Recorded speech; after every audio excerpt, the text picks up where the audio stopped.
Hello and welcome to Useful Idiots Monday morning. So happy to be here with you on this Monday morning. How are you, Aaron? I'm fine, Katie. Hope everyone's doing well. Welcome. Welcome. Happy Mother's Day, one day late. No doubt. No doubt. Happy Mother's Day. Indeed. Yeah. How was yours?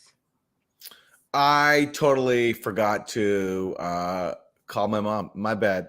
But, we don't really celebrate it in my family. It's not really a thing. What about in your country? In Canada, no, for sure. Yeah. Oh, it yeah, is it's definitely a thing. Yeah. All right. Yeah. Guys, as the Lara G says, like button, everyone, make it happen. So let's do it. Hit that like, smash the like, and like the smash. And also, you know what we're going to do after this show? Because you can't get enough of us in just 1 hour. We're going to go to Callin, that free app that you can access on your phone. And we're going to take your calls. So make sure you come on by to Callin after this lovely stream. Make sure you subscribe also. youtube.com/usefulidiots. Just do that for yourself. And also, you can subscribe to our Substack. We got some spicy. Aaron really says some controversial stuff. It was so controversial that he was like, "Is that okay?"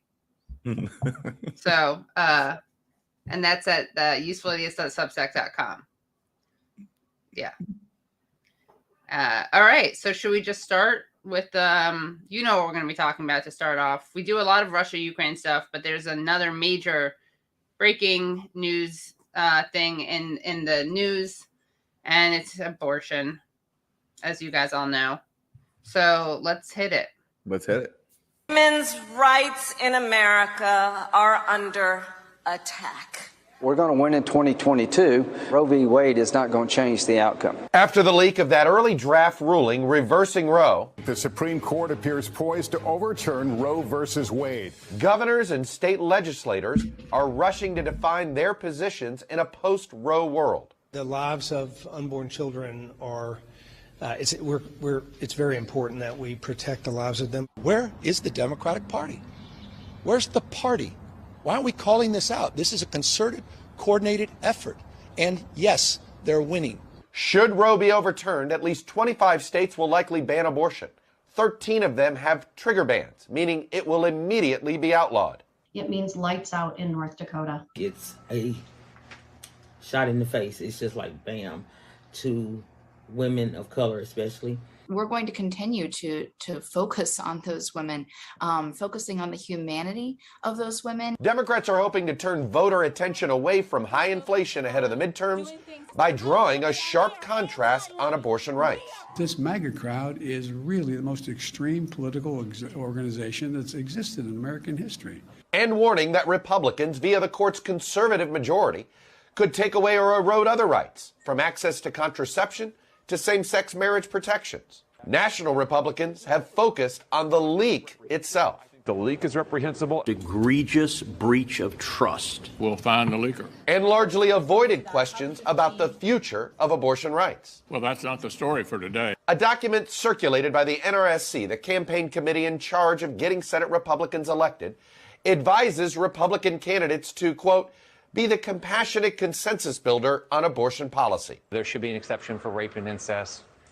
So I think that's where the American public is. Already, Democrats are raising the issue in competitive midterm races, from Michigan to Florida, New Hampshire, Nevada to Wisconsin. I'm at the Supreme Court where it looks like Ron Johnson is going to get exactly what he wants, overturning Roe v. Wade. As both parties try to define each other by their most extreme positions. Would you ever support a ban that does not make exceptions for incest or rape or life-threatening conditions? I support a total ban. Yes, absolutely. Oh, there should not be exceptions. The answer is no. In a recent Pew poll, just 8%. Do you see what Chuck did there, the Chuckster? He tried to draw some parity between the extreme positions of both sides.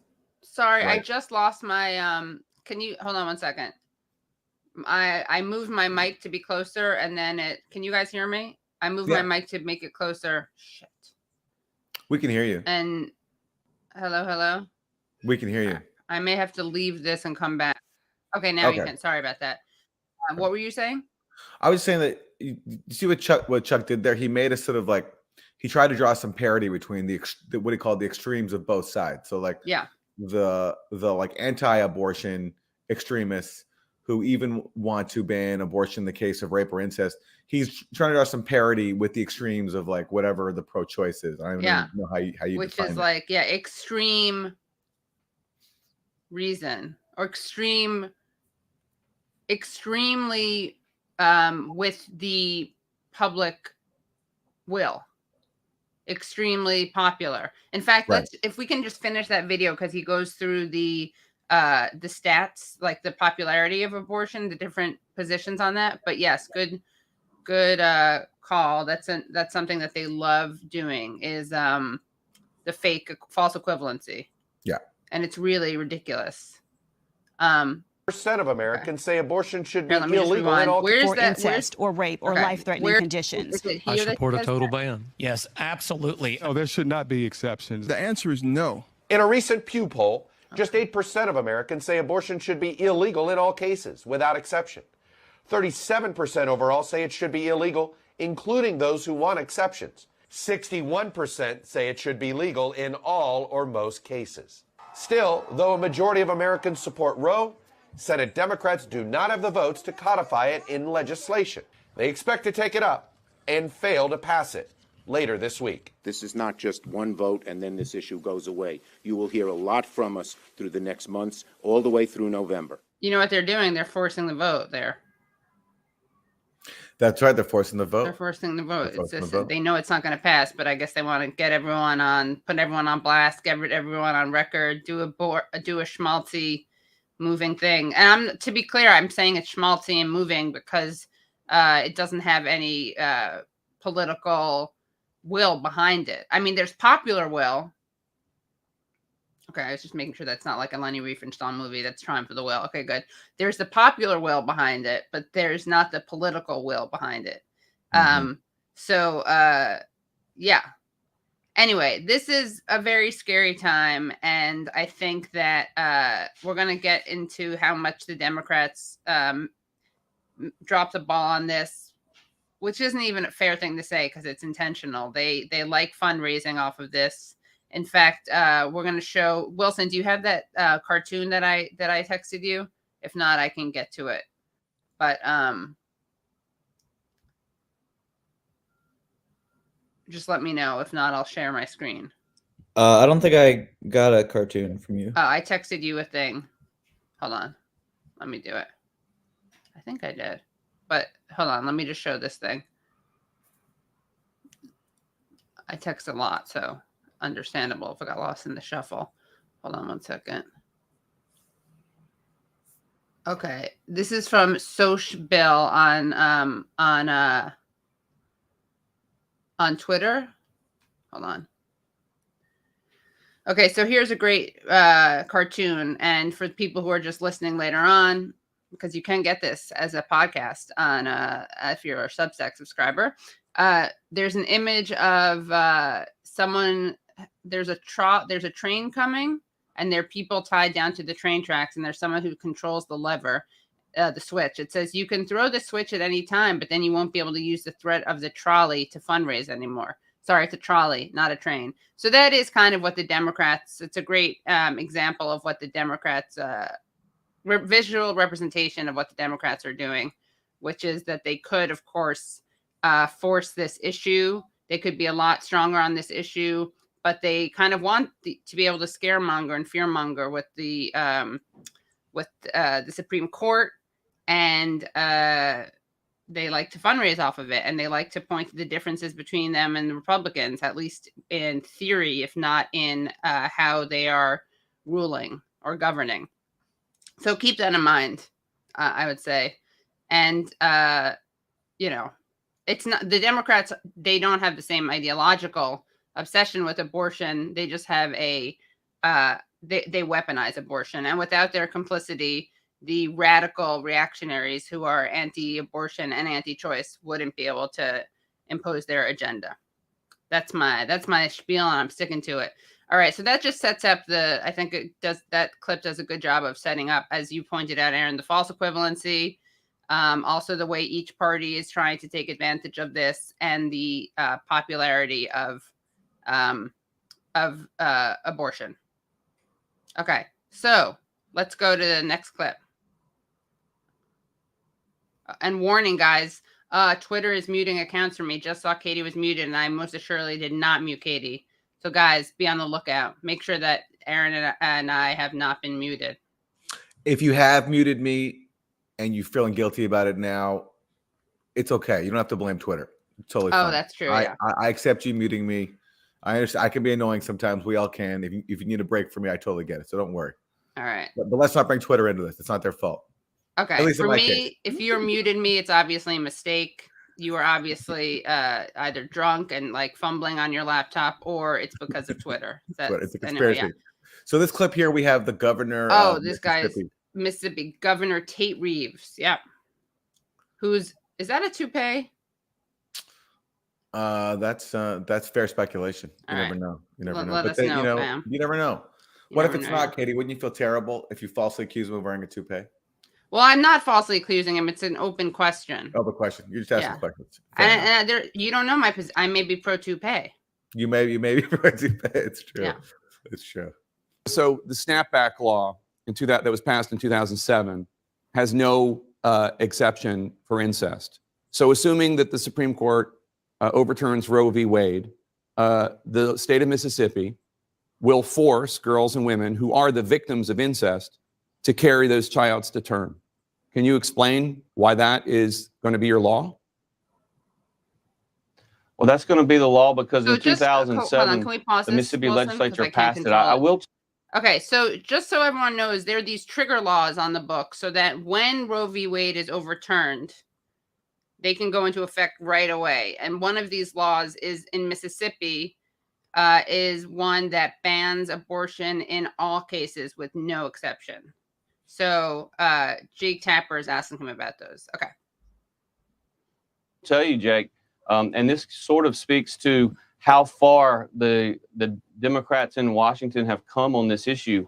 But in 2007, when the trigger law was put in place, we had a Democrat Speaker of the House, and we had a Democrat Chairman of the Public Health Committee in the Mississippi House of Representatives. But why are you going to particular piece of legislation? Why is it acceptable in your state to force girls who are victims of incest to carry those children to term?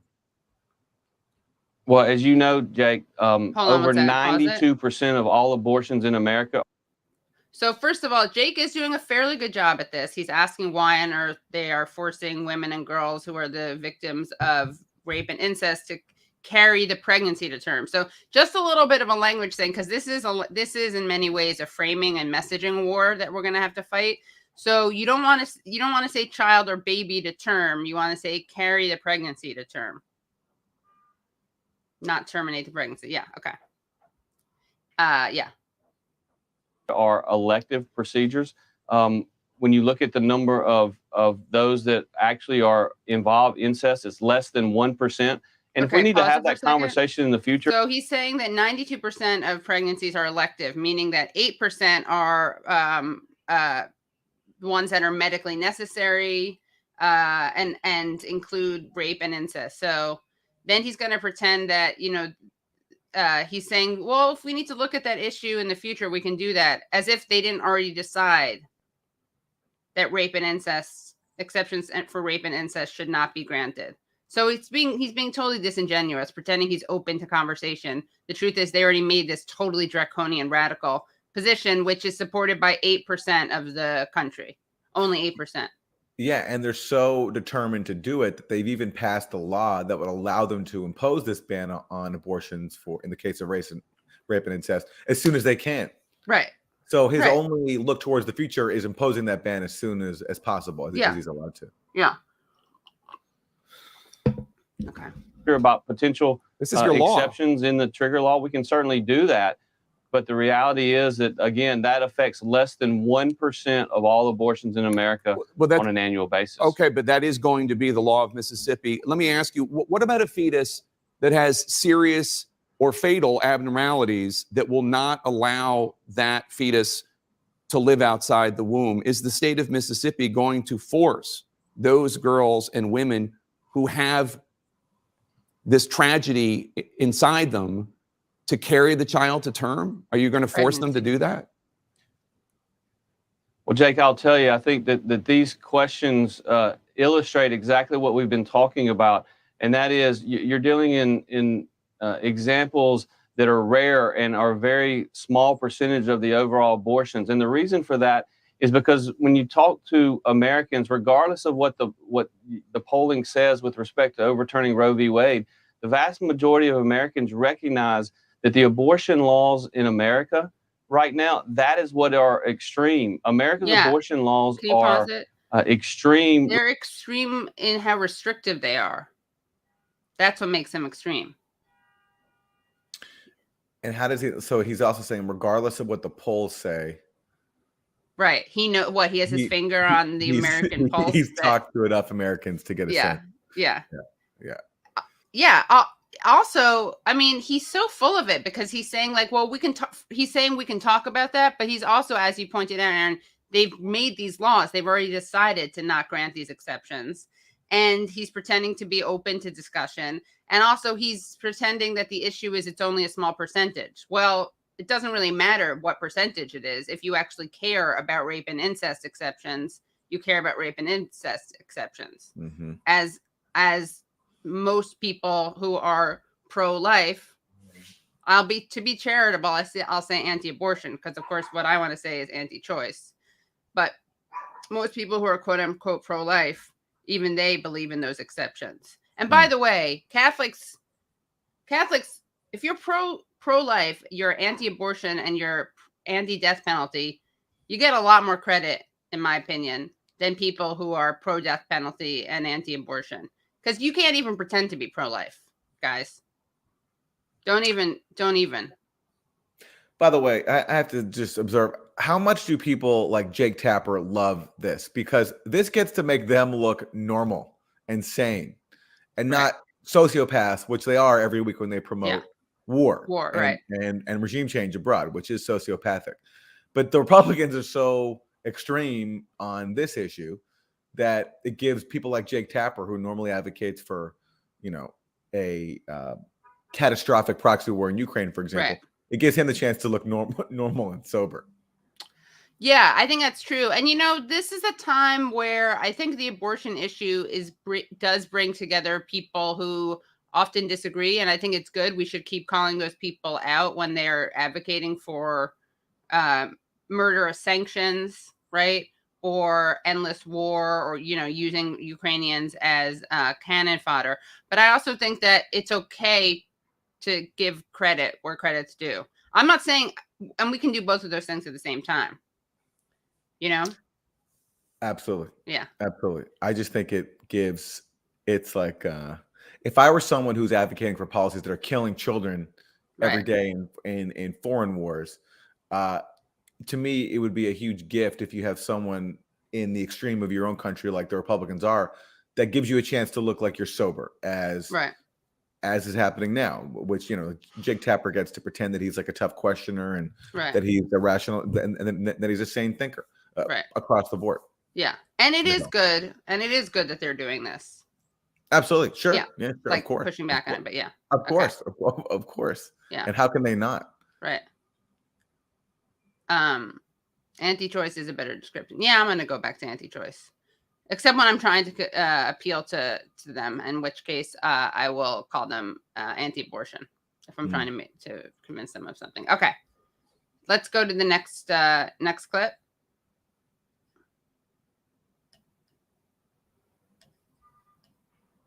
Have as a leaked draft. We don't have a final. I agree. I agree say on the matter. But just to be clear, the state of Mississippi, you're not going to then target IUD or Plan B, which are methods of birth control that might not allow a fertilized egg to be implanted. And this is not a theoretical construct. This is not the state of Louisiana, which I recognize is a neighboring state, not your state. I mean, they're talking about not only criminally charging girls and women who get abortions as being committing homicide, but they're also talking about defining the moment of conception as fertilization, which would theoretically, if this were to become the law of Louisiana, and it is not yet, mean that murder if you use an IUD, you are committing murder theoretically. So it's not.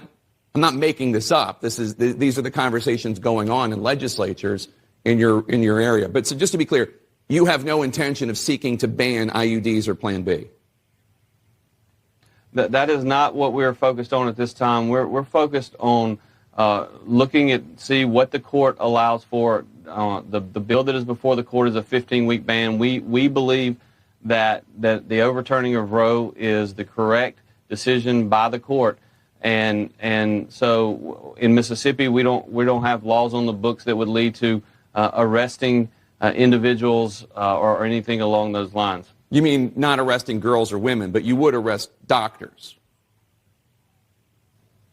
Well, certainly, I don't think that that you're going to see doctors performing abortions if we have a state statute which says that they are not allowable except for those exceptions that we've mentioned earlier. So one of the other So he won't rule out arresting doctors, and he also won't rule out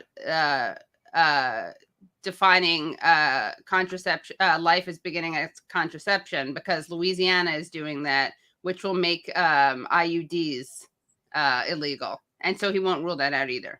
Anyway, so that's the kind of extremism we're dealing with, and yeah. Now let's look at the people who made this kind of reactionary extremism possible. Have been fighting for decades on this issue, but back when Democrats held majorities in the House and the Senate, 2009, when you were Speaker, President Obama was asked about codifying Roe versus Wade and said abortion's a moral and ethical issue and, quote, not the highest legislative priority. Do you think it was a mistake for him, for other presidents, not to push harder when Democrats had the majority?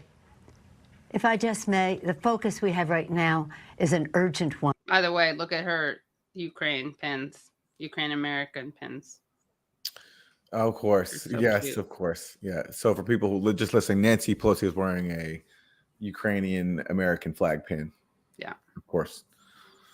I just may, the focus we have right now is an urgent one in order to try to improve this, what we're calling it, fake or draft decision. See what she's doing there? She's asking a good question, actually, on Face the Nation. Margaret Sullivan is asking a very good question, which is, why didn't Obama codify Roe v. Wade when he said he was going to? And then when he had the chance to do that, he didn't. And her great pivot is, we have an urgent issue in front of us, which is the overturning of Roe v. Wade. But of course, the very reason we are facing this urgent issue is because the Democrats didn't do what they said they would do and could have done. But she doesn't want to look at this, right? It's like the equivalent of Hillary's people deciding we're going to blame the Russians for the election for Trump. Yeah. Yeah. That was a good question from Margaret Brennan. And, Nancy Pelosi's answer reminds me of what Prince would often say when he was asked about, the 80s and his heyday purport. He goes, I don't talk about the past. And Nancy Pelosi is saying that too. I don't talk about the past. Yeah. You talk about Obama. We're not looking backwards. We're looking forward. She should just play that. She should just have that. Yeah. Walk around with the tape played on her phone. Yeah. Yeah. All right, let's hear it. Whatever it is, I think that this is a waste of time. The fact is, in 2009, we really did not have a pro-choice Democratic Party. I had to fight against some of the people. So Obama was lying? Why did he say he was going to codify it then? People who did not want to pass the Affordable Care Act because they were concerned that it might enable more freedom of choice. It really didn't go down that path. Right now, we do have a pro-choice Democratic Congress, and we passed the law a month ago, and last, I think, September. You did in the House. It's been a while. It's a number of votes. But the votes aren't there in the Senate. Well, the Senate is, you'll have to talk to the Senate about the Senate, but I do think that it puts an urgency on what's happening in the election. One or two more. So it's not about what Obama did, what the Democrats did, what they're doing now. It's about urgency. We don't really talk about the past. And here's how we're going to solve the problem. You'll have to talk to the Senate about the Senate, but I do think that it puts an urgency on what's happening in the election. One or two more senators could sweep back the filibuster rule for this purpose, and then women would have a right to choose. This is about something so serious and so personal and so disrespectful of women. Here we are on Mother's Day, a week where the court has slapped women in the face in terms of disrespect for their judgment about the size and timing of their families. So the fact is, let's keep our eye on the ball. The ball is in the court. Those justices, one of them at least said over and over again that the precedent has been established again and again on Roe v. Wade, and that was so. This decision is about being anti-precedent and anti-privacy, and has serious ramifications as we go down this path. And it has to be softened. I don't think there's a good outcome, but there's a better outcome as far as this is concerned. In terms of let's just be prayerful about this. This is about respect for privacy. What's next? What's next? Marriage equality. Aaron, let's just be prayerful about this. Yeah, we're praying for Democrats to have a stronger backbone, basically. Yeah, that's what we need to be prayerful about. Yeah.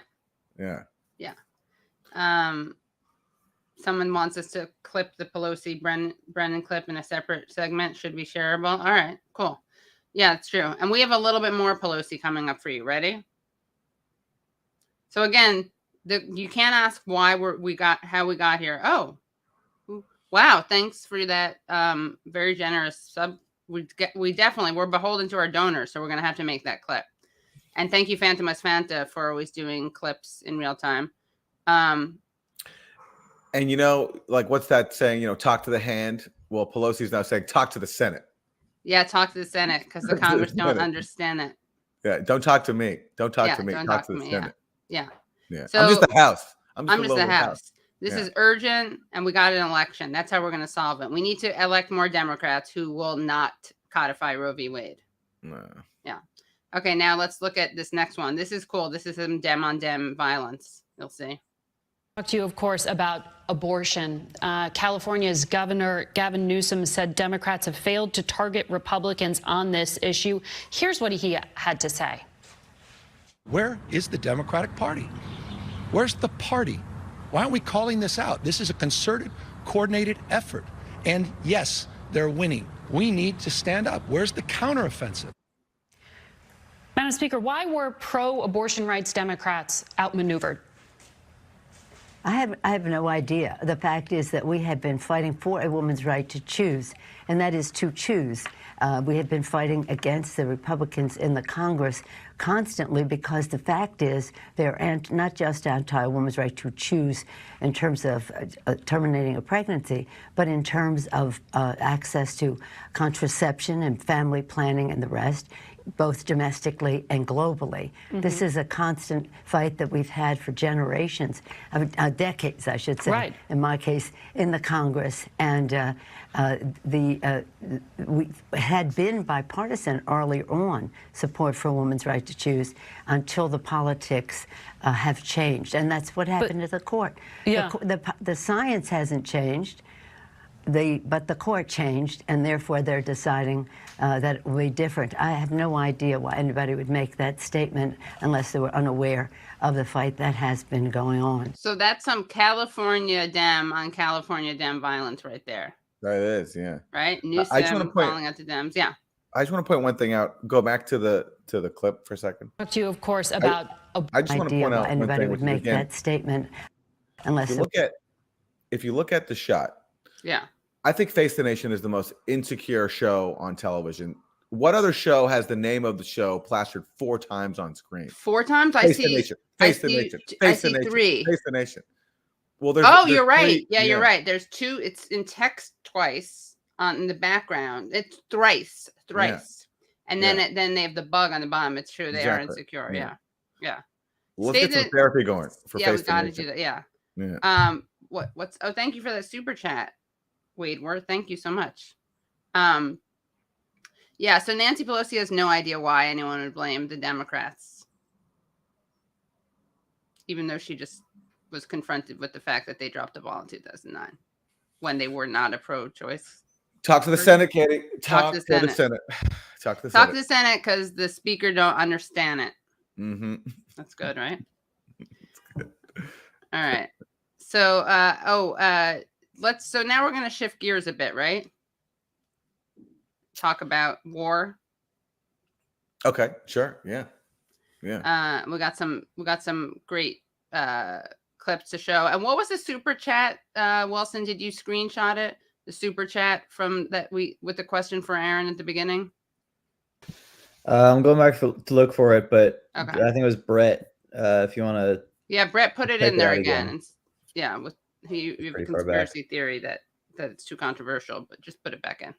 You don't have to pay again. All right. So let's go to these first clips. What do we got next? We now turn to Jim Taiclet, the CEO of defense giant Lockheed Martin, which makes some of the weapons the U.S. is sending to Ukraine in its fight against Russia. Good morning to you, sir. Good morning, Margaret. Happy Mother's Day to you. Thank you very much for saying that. We hear time and again. Everyone, happy Mother's Day from the head of Lockheed Martin, whose job it is to manufacture weapons that kill mothers in foreign countries. Right. So what a special greeting. Better celebrate. Call your mom while you can, while she's still here. Yes. Yeah. He gets the urgency. Talk about urgency. He gets the urgency of Mother's Day. Yeah. This segment, by the way, I don't recall anything like what we're about to watch.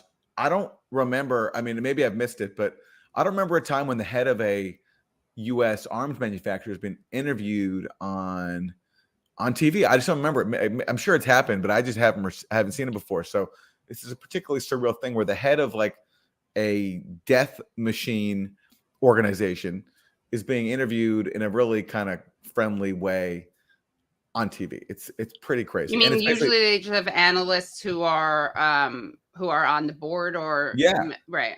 Yeah, and of course they don't tell us that they're on the board of a weapons company. So this time they're telling. I see. Oh, right. That it is unique because of that reason. Yeah.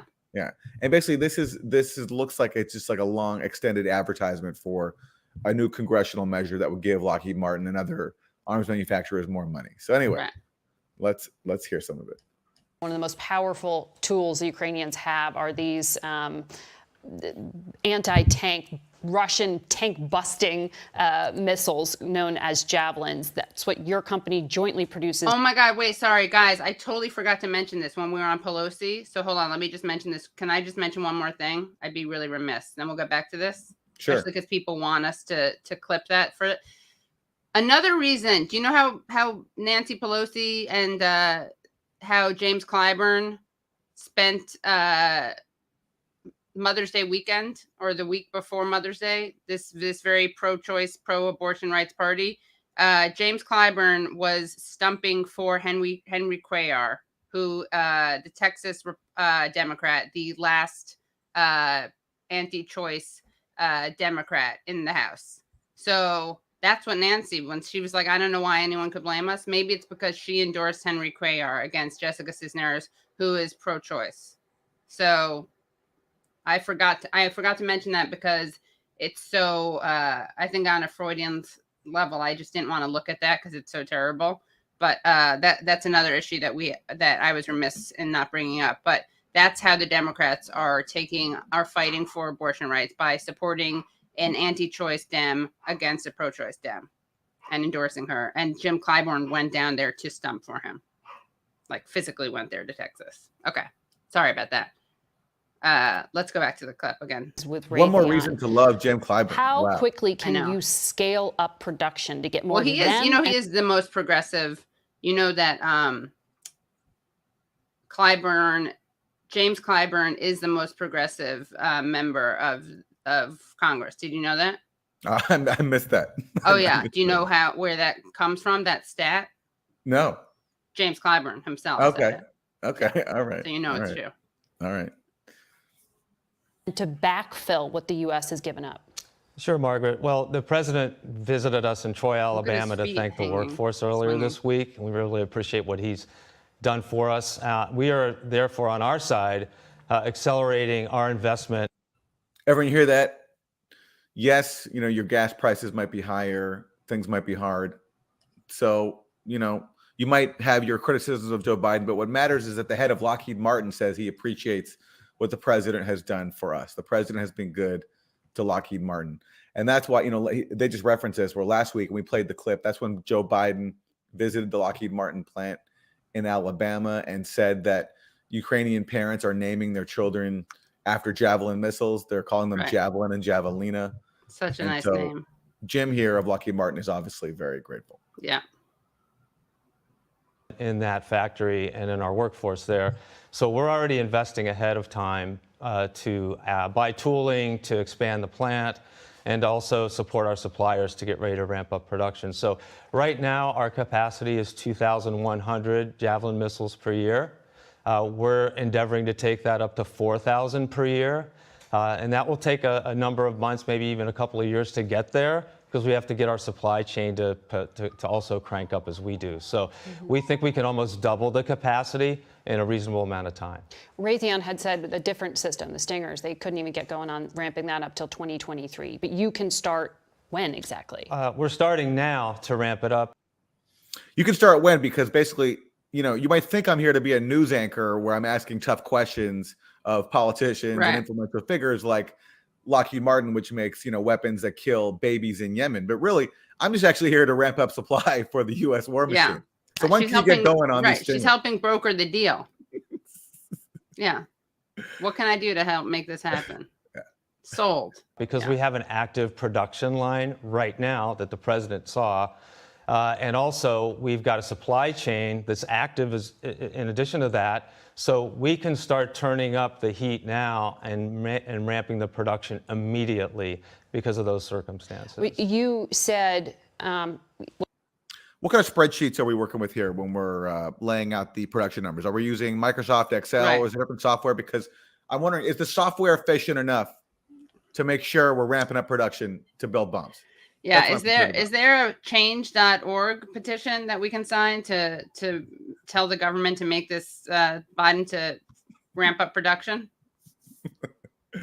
Well, you implied you're basically doing it on spec, right? Right? You're anticipating that order is going to come through from the U.S. government. But you're a business person. You have to plan ahead. We don't know how long this war is going to last. CIA says... You're a business person. You have to plan ahead. Come on. You're anticipating that order is going to come through from the U.S. government. But you're a business person. You have to plan ahead. We don't know how long this war is going to last. CIA says, Vladimir Putin thinks he's got to double down here. So how long are you planning for with this ramp up? Well, we're planning for the long run, and not just in the Javelin, because this situation, the Ukraine conflict, has highlighted a couple of really important things for us. One is that we need to have superior systems in large enough numbers. So like Javelin, Stingers, advanced cruise missiles, equipment like that. So we know there's going to be increased demand for those kinds of systems from the U.S. and for our allies as well, and beyond into Asia Pacific most likely too. The second really valuable lesson was control. You hear that? This is great. We're not just going to build more weapons to flood to Ukraine. We're also going to need them for the Asia Pacific, which means to confront China. Yeah. He's fair and balanced. He's egalitarian. He's an internationalist. Yeah. The airspace is really critical. So the Ukrainians are managing to control their airspace. The Russian Air Force doesn't have free reign over the entire country. And the reason that they don't is because the Ukrainians can still fly their aircraft, and they also have a pretty effective integrated air and missile defense system. So products and systems like F-16, F-35, Patriot missiles, THAAD missiles, we know that there's going to be increased demand for those kinds of equipment too, because the threat between Russia and China is just going to increase even after the Ukraine war. We hope is over soon. Yeah, those two nations, and regionally Iran. And we hope it's over soon, but just in case it isn't, we're going to ask for billions of dollars and more money so we can build more weapons and risk destroying the entire earth. Because, we just have to be prepared because the threats are going to increase. Right. Thank God. North Korea are not going to get less active. Probably they're going to get more active. So we want to make sure we can, keeps looking down at his supply notes, you see? our allies and our country what they need to defend against. So what do you need to do that? Because you did say supply chain's an issue. I read that there's over, 250 microchips or semiconductors in each Javelin. That's right. We know there's an effort in Congress to get legislation to try to create more semiconductors here instead of relying on Asian suppliers. Can you chips or semiconductors? I'm just running this because basically this segment is basically it's outright advocacy for spending more money to give to Lockheed Martin, and also for specific legislation that's right now going through Congress that would help do that more. So that's what this question is basically. It's an amazing setup. This is just an extended advertisement for Lockheed Martin and the arms industry. Yeah. So watch this question here. Okay. In each Javelin. That's right. We know there's an effort in Congress to get legislation to try to create more semiconductors here instead of relying on Asian suppliers. Can you do this scale up without that kind of legislation? It will be extremely helpful to have the Bipartisan Innovation Act passed, for example, because we do need to invest more in the infrastructure in the U.S. so we have domestic supply, especially in microprocessors. And so can you rip off the American taxpayer sufficiently and build enough weapons to kill even more civilians unless we pass the Bipartisan Innovation Act? Can that happen? Nope. We need it now. And thank you for the question. And these, of course, he's reading everything off of notes. This is so scripted and pre-planned. Yeah. It feels as if like the Lockheed Martin promotion team sat down with CBS News producers and just basically drafted their questions. Yeah, I bet you they may have the same document. They may have the same script that they're looking at, right? And she has her parts highlighted and he has his parts highlighted. Yeah. It's ridiculous. Production line can run today, but in the future, we're going to need more domestic capability in microprocessor, not only design, but manufacturing, testing, et cetera, so that we have assured supply of those microprocessors in the future. And there'll be other inputs too, but that's one of the highlighted ones. But we've heard on this program time and again from business people how important that is to get done. Congress still hasn't voted on it or voted it through. Right. Do you have any commitments from anyone here in Washington to get this? Those bastards in Congress, they have not. I mean, people are going to take the streets after they hear that, Katie. I know they are going to take it to the streets. Yeah. Congress has still not passed the bill to give Lockheed Martin more money for microprocessors. That is an outrage. What do we want? Microprocessors for Lockheed Martin. When do we want them? Now. The president's desk soon? Well, we know that there's a lot of support for it, both in Congress, in the administration, because it takes time to scale that up, et cetera. Yes, it does. It takes years. So we're collaborating right now, for example, with Intel. It's one of our partners in trying to drive what we call 21st century security into national defense. And we're going to need the most advanced processors. Look at him get it like I know. He's so, he's glowing. It's what we call 21st century security, which really means killing people and war profiteering. I know. He's giddy. And we're going to need them to be customizable to defense needs as well. So having that domestic capability, again, to go all the way through production and testing is going to be more important in the future than it is even today. You also make F-35 fighter jets. You referenced there. Germany's now trying to buy them. I mean, you have a lot of buyers in Europe right now, potentially. Do you have enough workers to meet all of these requests? We have enough now. And should we consider slave labor? Are there any slaves that you might need to ramp up production? You got also, do you need any volunteers? Because I work weekends, but during the week I'm free. Plus, I have some kids. But we know, like, for example, in the F-16 line as well that we're building up in South Carolina, actually, we need more workers. And so we're recruiting heavily. We've got a very strong workforce in Fort Worth, Texas, where we make the F-35. So that production line is running just fine now. We've got sufficient employees there to do that. But in other parts of the country, and ultimately in Texas, we're going to need to actually hire more people. All right. Thank you very much for giving us insight into your business. Glad to do it. Being here in person. We'll be right back. Thank you so much for letting me shill for Raytheon and telling us exactly what you need so I can use my voice as a person with the major reach to pressure the government to ramp up war production, because we don't know how long this is going to last in Ukraine, and we better You know, these weapons aren't going to sell themselves. So no. So thank you and come back. By the way, I just want to show. We now turn to Jim Takelet, the CEO of defense giant Lockheed Martin, smiling, which makes some of the weapons the U.S. is sending to Ukraine in its fight against Russia. Morning to you, sir. Look at his feet. There, he's tapping his left foot. He's happy. Oh, it's an exciting time. Yeah, it is an exciting time. Yeah. Note also how there is no mention at all in the segment of Yemen. Why would we mention Yemen, Aaron? Lockheed Martin's made a lot of money. Yeah. Lockheed Martin's made a lot of money selling to Saudi Arabia. And there's even been cases when, there was a bombing of a civilian bus in Yemen back in 2018, if you remember this one.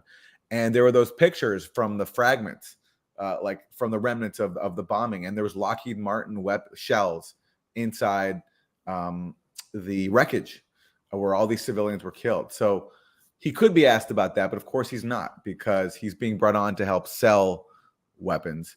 Right. He's not being asked basic questions about what those weapons are actually being used for, which is to kill civilians. Right. No, why would they ask that? Yeah. That wouldn't be very nice hosting. No. That wouldn't be very conducive to ramping up sales and production. Come on. Yeah. But anyway, look, if you are interested in volunteering to help build more microprocessors, we'll set up a link for that. At youthfulidiots.substack.com. Yeah. We'll make sure that CBS and Lockheed Martin have the volunteers they need to make more weapons. Yeah. Jesus, so crazy. Okay, what do we got next? We got more State of the Union, Jake Tapper. By the way, State of the Union that follows me on Twitter, so they have impeccable taste. I want to recognize them and thank them for being patriots. Yeah. Okay. So the U.S. is supplying deadly weapons, financial aid, intelligence that allows Ukraine to kill Russians. At what point is this just a proxy war that the U.S. is fighting against Russia, but the U.S. is not the one pulling the trigger? Where's the line there? What has gotten into Jake Tapper this week? Asking real questions. This is crazy. I know, it's crazy. I mean, Chuck Todd, we got to give credit where credit is due. So Chuck Todd was ahead of the curve on the proxy war question, right? But now Jake Tapper is there too. Yeah. But what was in his coffee on Sunday morning? This is a real question. And so he's interviewing the U.S. ambassador to the United Nations, Linda Thomas Greenfield. The line is where the Russians started. The Russian government invaded Ukraine. They started this war. They are attacking the Ukrainian people. And we have been consistent since the start that we will support Ukraine. We will provide them with the wherewithal to fight this war. And they are on the ground and they are pushing back the Russians. So we will continue to provide the kinds of support that they need. We provided intelligence, but they make the decisions on what they will target and how they will target. And again, I think Russia has felt the consequences of our support for the Ukrainians. Right. But see, this is where Jake, though, is constrained because he's asking the right question. Are we in a proxy war with Russia? I mean, it's not even a question, actually. It's just a fact now. But at least he's raising it, which has taken people like him a long time.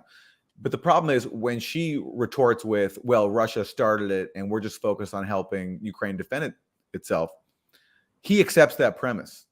And so thus that sort of undermines the argument that really the U.S. is using Ukraine for a proxy war against Russia. Now, if he knew the facts, or at least if he was willing to talk about them, he could retort by saying, well, actually, this war started 8 years ago when there was a coup the U.S. supported.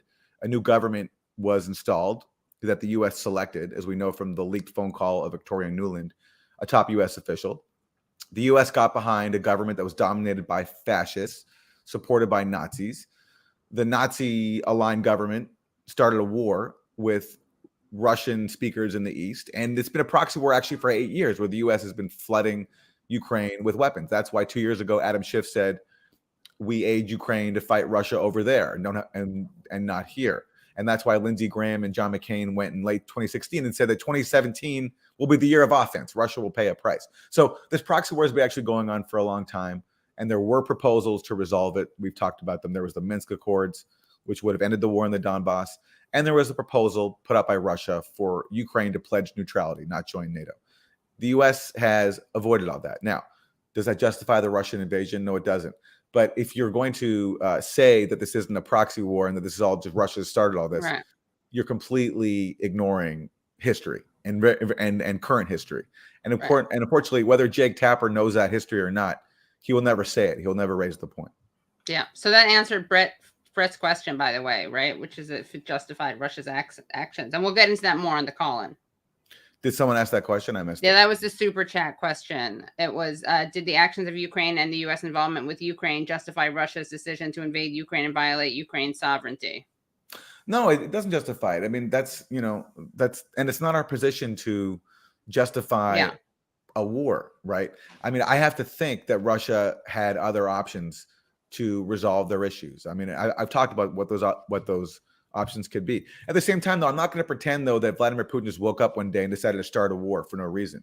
I do think that Russia was provoked. I do think it was put into a corner where, for all the reasons that I talked about, with ignoring the Minsk Accords, using Ukraine as a client state to build up NATO infrastructure there, U.S. training Ukrainian forces, the broader context of the U.S. tearing up arms control treaties and surrounding Russia with offensive weaponry that could potentially destroy Russia. I mean, all these things are in the background. And so I'm not going to pretend as if that wasn't a major factor in this war happening and that this war could have been avoided.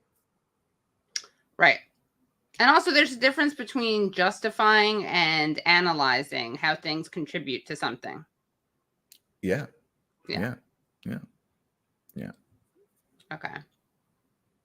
Okay. Should we keep playing? I think that's good. I mean, but at least, it's a sign of some mild progress that at least the question of, are we in a proxy war with Russia? At least it's now being raised. I mean, we have been for 8 years. So at least now. Can we just play a minute of his response? Sure. Okay. Because I just want to. Guess what I'm getting at is there's this reluctance to acknowledge that we are giving this intelligence to the Ukrainians so they can do what they then do with it. I mean, we're not giving them the location of a Russian general so that they can, order Uber Eats for them. It's with the express purpose of, here is where this Russian general is, go do what you're going to do, and then the Ukrainians kill them. We're providing them. So, I mean, I want to give him a teeny bit of credit here because I think, Aaron, as you're pointing out, he doesn't push back in terms of the chronology. He accepts that that the Russians started it this time, right? But he does keep saying that it is a proxy war. I will give Jake Tapper no credit. I'm physically incapable of doing that, unfortunately. But you'll allow me to. You're not gonna. You're not gonna. You can. You can. But if you were to give me a script like that said those words, you'd go like this. I couldn't read it. Yeah. You'd rip it up. You'd be like Nancy Pelosi behind Donald Trump at State of the Union. Exactly. Yeah. Exactly. Yeah. Okay. I guess I'm just amazed that people are finally calling this stuff out at all, even though, yes, they need to trace it back to 2014. Mm-hmm. Okay. Next clip. Oh, you guys are going to love this. This is a great way to go out with a bang. I wanted to talk to you for a while about these focus groups. We have fan favorite Brian Stelter of Gimme Reliable Stelter. Sources. Yeah. And they're focusing on a really actually interesting topic. Why is it that the media, as embodied by people like Brian Stelter, are so out of touch with the audiences that they broadcast to? And Brian's endeavoring to get some answers, which is interesting. Of course, CNN Plus. Yes. Major casualty because we all know what just happened with CNN Plus. Or CNN Plus, nobody watched it, and it failed spectacularly, and it was canceled after like 3 weeks. So how do you explain that? Why are people not in touch with what the media is talking about every single day? So maybe we'll find out now. I've been wanting to talk to you for a while about these focus groups you're doing, because every time you speak with another group of voters, I learn something new. What have you learned so far about disconnects between the public and the press, between the media and the public? I've learned that a lot of Americans are very focused on the challenges they're facing in their own lives, and that's not always exactly what they're seeing covered in the media. So, for instance, the very first focus group we did for the New York Times, I was talking to Republican voters about January 6th. And in those focus groups, we found that, for many of those Republicans, they were horrified by what they had seen on the television, but at the same time hadn't been following the sort of beat by beat of, well, who texted whom and which congressman from where was sending texts to Mark Meadows. Many of them were surprised to learn that, for instance, Laura Ingraham had been texting with, Mark Meadows on the day saying, hey, you got to call this off. That there are just lots of little details that I think the news media focuses on, and it's big breaking news, it's everything. But for your average voter, they're focused on what's going on in their own lives much more so. Wow. You mean to tell me that people are focused on issues that impact them personally, them and their families, and not who was texting who on January 6th and how we can send more weapons to Ukraine? What a crazy concept. Yeah, it really is. I'm glad he had this guest on to provide that expertise. But it's literally these people are in such a bubble that it's news to them that not everyone cares about the elite fixations that they hyperventilate about every single day. It's like it's some sort of mind-blowing revelation. And what this is a tacit acknowledgement that they are just a complete bubble for the wealthy, for the people who control this country, for the intellectual and financial elite. That the fact that they're learning that somehow people would be focused on issues that they care about them and not are just of paramount concern to like media pundits. It's like Brad Sutter has to learn that and learn on the air. It's pretty amazing. Right. And I love the way that she's a Republican. She was a Republican consultant. Republican pollster, basically, and consultant, yeah. Yeah. So then the comings and goings of characters in these stories that I think journalists view as very important, but just don't seem connected to what's going on in people's lives. But is the argument then not to write the story? Look, I helped write one of the stories this week about the 1-6 text. Thought it was fascinating. Is the argument not to write those stories, or is it about proportionality or something? I think it's about proportionality. I think it's important for the news media to dig in, find information, report on what's out there. But I thought my story was fascinating. Are you telling me that your average Joe doesn't find my reporting about January 6th test fascinating? Why should I? He's getting upset. I do think that there's a balance of, is it the top breaking story that it turns out that a Pennsylvania congressman texted the White House chief of staff something that we probably all could guess he was texting, that he didn't believe the results of the election, But you have gas prices that are around $4. You have all sorts of challenges that your average American is facing. They're worried about immigration. They're worried about crime. They're worried about the ability to make ends meet. And those are the sorts of things where if they feel they're not getting coverage from a certain media source on the things that they're worried about, they'll go find it somewhere else. Does that mean that Republican narratives are beating Democratic narratives? Because when I hear you say they're worried about crime, I kind of hear a Republican narrative. Well, I don't think being concerned about crime is necessarily a Republican. Because when I hear you say... See, let's just watch this again, because he's such a partisan hack where he just can't process the thought that average people have different concerns than he does and don't care about the things he obsesses over every single day on the show, whether it's January 6th and before that Russiagate and all these elite fixations that have nothing to do with real life. And look at him trying to downplay it. Here's what he says here. They're worried about crime. I kind of hear a Republican narrative. Well, I don't think being... So only Republicans are worried about crime. Sure, yes, like there is crime. Yeah, there is crime fear-mongering. Yeah. Republicans have exploited the crime issue, sure, but it's not just Republicans who are concerned about crime. Right, and also that's not what he's trying to do here, and we know this because he does this all the time, is he pretends that anyone disagreeing with him or not watching CNN or not buying CNN talking points are instead pushing or ingesting right-wing talking points. Exactly. So that's what he's doing again, yeah. Concerned about crime is necessarily a Republican narrative. I think a lot of swing voters would push back against that. I think right-wing media talks about that story a lot. Maybe that's what I mean. Well, I think right-wing media does, but I think this is a moment where, at least in the research I'm seeing, swing voters in the middle, their priorities look a little more like the priorities of Republican voters. I think back in 2018, I would have said the opposite. You had swing voters in the middle who were really worried about things like pre-existing conditions, health care. They didn't like Donald Trump very much. And so in 2018, those swing voters probably looked a little more like Democrats in terms of their priority. But this year for the midterms, it's the opposite. Well, if I Democrats thought talked Turner about... his best joke last night. I don't have the clip, but I'm going to read it. He said, ever since you came into office, President Biden, things are looking up. Gas is up. Rent is up. Food is up. You know, going after him on inflation, going after him on, frankly, stuff that Biden may have limited control over. But that is the mood of the country in the United States. Things are... You got that. Biden has limited control over basic commodities and the fact that gas prices have risen in part because of a proxy war that Biden is presiding over in Ukraine. But Biden has limited control over that. Right. Very limited control, yeah. I think that this must have been a clip from last week because he referred to Trevor's joke last night.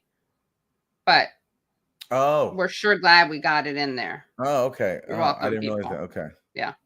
Oh. Unless he meant if he meant last week and said last night. But either way, you guys don't care. We need to show this. It's very important. You always say, give me Stelter. Yeah. Well, look, they tweeted this out yesterday. So Oh, okay. Yeah. So it's fair game. Oh, actually, no, they didn't. No, my bad, Kitty. You're totally right. This was Okay. actually, you know, you're right. This is from last week. So listen, hey. But you know what? Yeah. I'm gonna guess that most people, it's all about how we package it. So if you don't like that we brought it out from last week, I'm gonna have to think that you're pushing right-wing talking points. Mm-hmm. That's all right. Yeah. In fact, my even pointing out that it was from last week was doing that. Yeah. But we know you love it because you always ask for more Stelter. And this is a timeless clip. Do we want to go out with a musical number? Yes. Well, yes. Let's try to let's close out with some music. I'll just pause my. Yeah. We're gonna jam. We're gonna close out with the jam. Sorry, that was a loud siren. Yeah, we have a jam courtesy of Bono and The Edge, who went to Ukraine to show, in their words, stand by Ukraine. Yeah, Bono and The Edge of U2. Yeah. Yeah.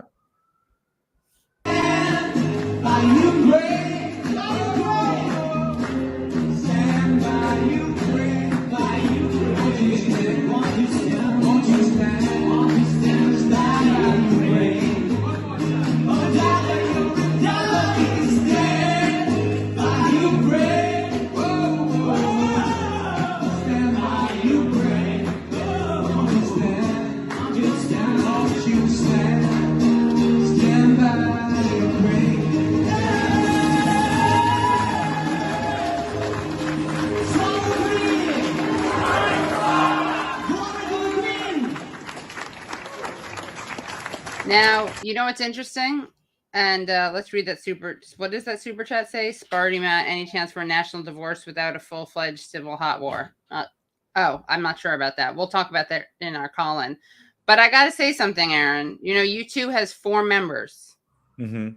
Bono, The Edge, Larry Mullen, and Adam Clayton. You'll notice Adam Clayton and Larry Mullen aren't there. The bassists, I believe. And no, is The Edge the bass? Well, guitar and drums.